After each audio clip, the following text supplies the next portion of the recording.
And welcome back to episode 4 and possibly the season finale of season 1 here in our Youth Academy series. And we're kicking it off with a scout report.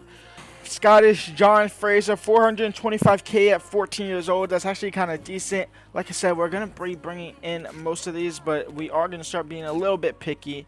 We're going to need at least some good value or some good potential if we were to continue bringing in players like this guy. He has good potential, but his overall in value is absolutely horrific. Now, we are currently sitting bottom of the league. This first season has not gone how I thought it would go, but kind of how I thought it would go. 4 wins in 34 games is absolutely insane. As far as our objectives, we are 3 out of 5 on clean sheets, so we got to make sure we at least get 2 more clean sheets. We have 8 defeats from home games, which is actually still kind of insane considering we have 17 losses. 8 defeats, so we can't lose 7 more times. We obviously complete 3 for 3 done in the 3 in a row. The 20 for 20, the 20 goal contributions, we actually have 20. I'm not going to up that. I'm just going to let that go. And then we're at 95 out of 100 for growth points. So by the end of this episode, we will obviously be there. And then obviously we are more than likely going to go ahead and fail finishing in mid-table. In fact, we are going to go ahead and fail finishing in mid-table. So really clean sheets, growth just doing it by itself, and then home defeats as well. We got to make sure we don't lose 7 more games. We do have a couple months left. In fact, we only have 2 home games, Colchester and whatever the other team was. April, we have a couple games left, and then May, obviously 1 game left. So really 2 months of full gameplays. And Hartlepool, are we 2 points behind them? No, we're 12 points behind them. They're just 20th. This would be one of the easier games.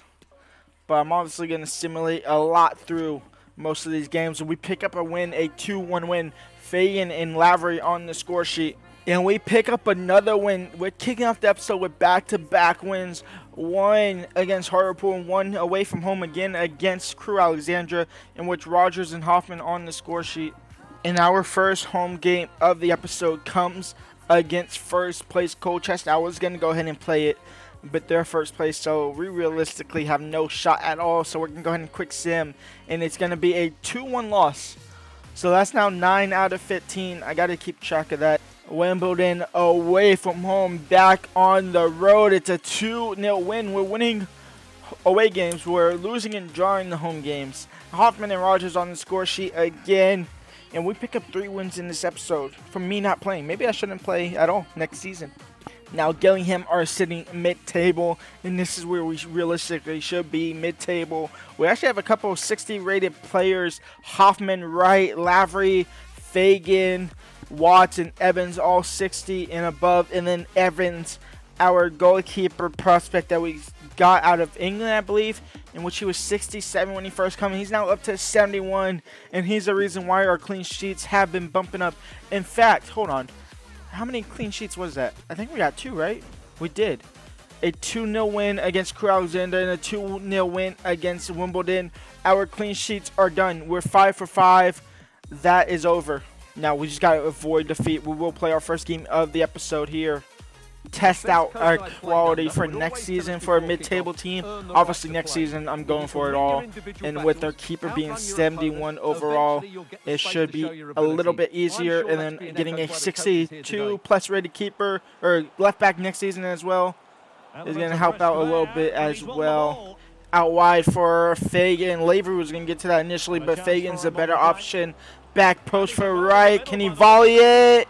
It wasn't a bad volley for a low-rated player, but it's still out wide for a goal kick. Bird wins the header. It's a massive header. I thought that was going to go to Wright. It went to Hoffman. Now Hoffman, can he find Wright, who's making a run? Now Wright in for Fagan, I guess, even though Lavery was right there. But Fagan gets on the score sheet, and Wakefield take the lead. It's 1-0, 56 minutes in. Hoffman out wide. Hoffman out wide now for Wright, and Wright's in behind. Wright could double the lead, and Wright will double the lead. The keeper went left. We go right, and it's 2-0 for Wakefield with only 26 minutes left to go. And possibly the last chance for Gillingham to get on the score sheet. It's from a free kick, and it hits the wall. Pearson can't really clear that. They're still in behind. I kind of want to keep the clean sheet now. We're so close. Evan catches it. Plus 3 minutes is criminal. But Evans will take it out, and Evans will give it to Evans, who'll look to find Hart. And that's game over. A 2-0 win here at home against Gillingham. Mid-table opponent. This is where we should have been this season for sure. Next season we're looking to go a little bit above that. But a home win and a clean sheet. That's now 6 out of 5. And that keeps our 9 out of 15 intact. Bradford City, one of the better teams in the league realistically. And again, it's another 2-0 win. I keep winning 2-0 for some reason. Lavery and Wright on the score sheet. It's good to see Wright getting some goals after loaning out Reynolds. And it's our last scouting report for this season. It's Jesse Kane's 38 to 50 overall with a decent potential, but not good enough, honestly, anymore, as well as Benjamin Carter. So we say goodbye to England scout reports. We go over to Scotland for Ben Wood. We are not going to go ahead and accept him, as well as John McLean. We'll allow both of them to go. And then the last one from Republic of Ireland. 14-year-old at 210K. I'm tempted to bring him in. I'm tempted to bring both of these in because they are kind of 4 more home games. So we actually can't fail that challenge. So that's actually completed. That's a successful challenge. So it doesn't matter what happens here. A home game against Brado. Can we celebrate that with another win? 2-0 win. No, a 1-1 draw. It takes us an 86-minute equalizer from Watts to get on the score sheet. Mansfield Town is up in a promotion race for League One, and we quick sim and we get a 1-0 win against Mansfield Town, possibly putting them into a sticky situation for the end of the season. And I think that win might see us out of the top of the 24th. It will. Actually, I think that lasts, we've been out of 24th for a while. We're now up to 21, but Harrogate Town do have a game in hand. They could go back above us. We technically get mid-table. We are 12 points off, but they have 2 games in hand above us. It's realistically possible. It's probably not going to happen, though. 2-0 win at home against Sutton United. They were below us. We are now pushing that gap a little bit more. Harrogate Town, one of the worst teams in the league. They're fighting relegation. Well, they would be fighting relegation if we had National League. Rogers and Wright on the score sheet. It's cool to see Hoffman and Lavery scoring. It's another 2-1 win. I think that was 2-1. That might have been 2-0. With 2 games left to go in the lead, they're both at home. We're going to go ahead and play both of them to end off the season. Hoffman 66 overall, Fagan 62, Rogers 60. Fletcher is about to get dropped, actually. Fletcher out wide to Fagan. It's actually a good pass. That's the reason why Fletcher almost got dropped over the top for Hoffman. It's a header in for Lavery, but it's high header. Lavery technically wins it, but it's wide. Fagan has to get to the ball now. He put the cross in. That's going to no one. Fletcher wins a header. Now to Lavery, into Fagan. We jump to a result. I want to play the last game of the season. I want to get the season over with. Lavery and Bird on the score sheet. It's a 2-1 win. Going into the final game of the season, we'll actually play it. Now, I'll probably skip out the rest of that whole stuff. Hopefully. Maybe. Final game of the season. And we go from 24th to 17th with the high possibility. Well, not high possibility. With the highest possibility being finishing in 15th. However, Salford City somehow have 3 games to play. That's interesting to see. I guess competitions and other stuff. I guess Salford City went deep in those. We are going to go ahead and play this, but we are going to go ahead and play the highlights of it to end this season off here at home against Swindon Town. Final game of the season, and we're playing it through highlights. And Swindon Town have attacked 5 minutes in. Let's see, this is the thing with highlights. Our team is never going to look like this. And they're in behind, and Evans won't make the save, and Jepcott will score early for Swindon Town. Score. 13 minutes in, it's another solo run for Swindon Town. Bird defending, Watts now behind the ball. Jepcott on the ball, he's on the score sheet. Evans wins the ball, he'll pass it back to the other Evans. Counter attack. It's another attack, not really another counter attack. This time a counter attack though for Swindon Town. Shade on the ball. Parker trying to defend. Brown in midfield. It'll fall to Kaji. Now for Darcy. Lavinier against Evans. Evans wins that, and Evans will get the chance to clear it. But they get the ball back pretty much instantly. And it's a crossing opportunity now in the 20th minute. We have yet to get an attack. Am I doing defending only highlights here? What's happening? It's Jepcott on the ball. It's Shade against Bird. Bird looking for the Shade. The Shade is winning though. Jepcott now in the box. Back outside the box for Shade. Bird. Round number 3. And Bird will half win it. Jepcott in the box again. The shot comes. I don't know if that was a shot or a pass. I'm convinced I'm playing defensive only highlights because it's another Swindon Town highlight. And it's in the second half. And it's Bird against Jepcott, who's on the score sheet for Swindon Town. He'll back pass all the way to Williams, allowing a whole team to get behind the ball now. In for Darcy. Now Williams. Shade. Shade's in the box. Jepcott's in behind. Evans saves out for a corner. Okay, we are playing highlights. Here we go. Wakefield, we can attack. It's Brown on the ball.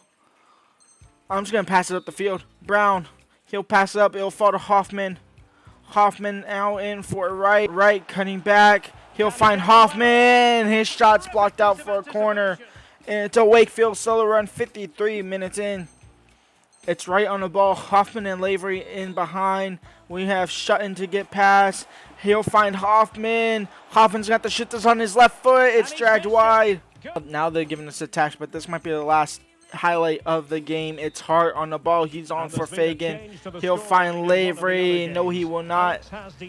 And that is game over. A 1-0 defeat to end the season. 10 home losses, which is not bad at all. And we end the season. Possibly not in. Hold on. End of the season stats. We finish in 18th after winning 9 games in this episode alone. Finishing with 13 wins, 14 draws, and 19 losses. Sutton United finished bottom of the table with Doncaster, Walsall, and Crewe Alexandria all in the bottom 4. Going up automatically is in fact Leyton Orient, who win the league. Northampton finished second. Colchester in third, with Mansfield, Stevenage, Crawley Town, and Bradford City all fighting it out. In fact, Bradford City are going up alongside the other 3 in the league. As far as our board objectives, I'm not even going to count the growth. Y'all know we definitely have some of these players. How many players do we have in the squad right now? 40. We have 40 players in the squad. At least 3 of those have grown +2, so that's at least 5 overall for sure. We obviously finished 20 for 20. We finished with 10, and we finished with like 7 or 8 clean sheets at the end of the day. Going through the rest of the leagues, let's see who's coming down to League 2 with us for next season. League 1, Ipswich and Peterborough go through. Coming down with us is Morecambe, Port Vale, Accrington, and Cheltenham Town, so that'll be interesting for next season. Possibly Port Vale going straight back up, maybe. As far as the championship, Norwich and Burnley are back in the Premier League. Going down to League 1 is Bristol City, Sunderland, who finished in the playoffs in real life, and then Rotherham United. And then the Premier League, Manchester United are champions, with City coming in second, Newcastle in third, Arsenal in 8th. Going down to the championship is Bournemouth, Brentford, and Nottingham Forest. Our top goal scorer is Simon Hoffman with 17 goals, 9 assists. Lavery right behind him with 15 goals. Did Bird play the most games? He did. Bird played the most games out of the club. As far as our loanees, we had Cruz a +1, Christie a +1, McGovern a +7. He's now 64 overall. He'll come in and battle with Fagan for sure next season. Hartley +13. That's obviously plus the position change from cam to striker. Hoffman or Kinuin +2. Hawkins didn't grow at all. Reynolds +16, obviously position change to boost that a little bit as well. He's now up to 64 overall. He'll come in next season and be fantastic. And then Curtis Parker, who we loaned at the beginning of the season, a +7. He'll come back next season and maybe fight for a spot. I will see y'all for next episode with the beginning of season 2. Leave a like, subscribe, and peace out.